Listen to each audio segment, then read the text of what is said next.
Halo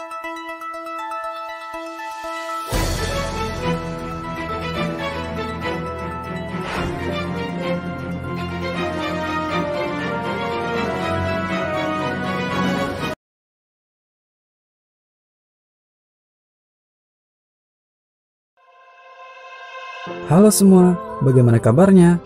Kembali lagi bersama Ruang Pustaka.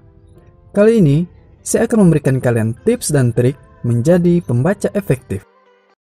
Sebelumnya, tentu kalian masih mengingat bahwa membaca efektif bukanlah sekedar tentang seberapa cepat kamu membaca dan seberapa banyak buku yang mampu kamu baca, melainkan tentang bagaimana kemampuan kamu memadukan antara kecepatan membaca dan banyaknya bacaan untuk memperoleh sebanyak-banyaknya informasi.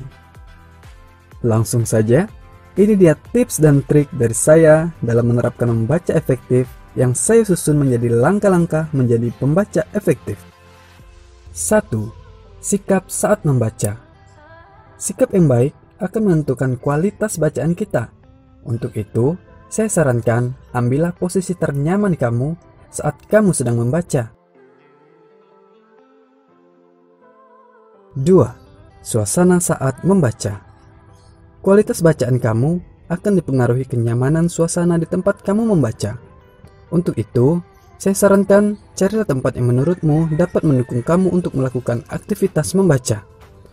Boleh saja kamu pergi ke perpustakaan, ke taman, atau di bawah pohon sambil mendengarkan musik klasik.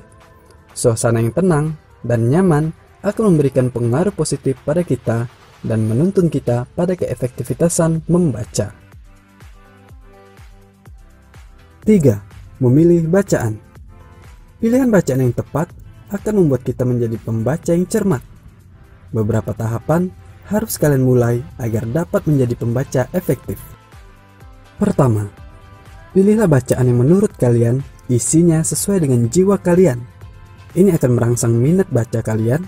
Dengan kata lain, tahap pertama adalah sebagai stimulus kalian untuk gemar membaca. Kedua, setelah keinginan atau minat baca kalian mulai tumbuh, cobalah untuk memilih bacaan yang belum pernah kalian baca. Yang dimaksud adalah, jika kalian sebelumnya memulai dengan bacaan fiksi, selanjutnya cobalah untuk sesekali membaca buku non-fiksi. Hal ini akan mendorong kalian untuk menjadi pembaca multi-genre.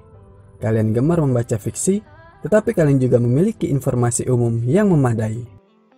Ketiga, mulailah perbanyak bacaan non-fiksi sehingga informasi yang kalian miliki menjadi seimbang antara fiksi dan non-fiksi. Tanpa kalian sadari, kalian adalah seseorang yang kaya akan informasi. 4. Kritis terhadap bacaan. Jangan menjadi pembaca yang mengiyakan semua bacaan kalian. Ketika membaca dan menyadari adanya suatu kejanggalan dari bacaan tersebut, cobalah untuk terfokus pada bagian tersebut. Jadikanlah itu suatu masalah yang harus kalian selesaikan segera. Kumpulkan semua referensi yang membahas hal tersebut untuk kemudian kalian temukan kebenarannya. 5. Diskusi. Ajaklah beberapa temanmu untuk kemudian kalian lakukan sebuah diskusi. Hal ini bertujuan agar informasi yang kita pahami sejalan dengan pemahaman orang lain. Jadi, kita tidak akan menjadi seseorang yang sok tahu. Maksudnya, pemahaman yang kita miliki semestinya sama dengan pemahaman teman yang kita ajak diskusi. 6. Merangkum. Kebiasaan yang wajib bagi kita sebagai seorang pembaca adalah merangkum informasi yang kita peroleh. Rangkuman ini dapat menjadi stimulus bagi ingatan kita karena otak kita akan mengulangi informasi tersebut berkali-kali. Karena untuk merangkum, kita perlu melewati beberapa tahapan.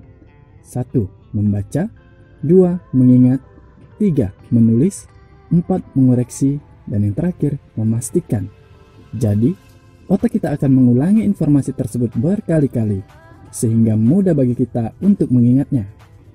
Kegunaan lain dari merangkum adalah sebagai bentuk fisik dari informasi yang kita miliki, yang sewaktu-waktu bisa kita baca kembali.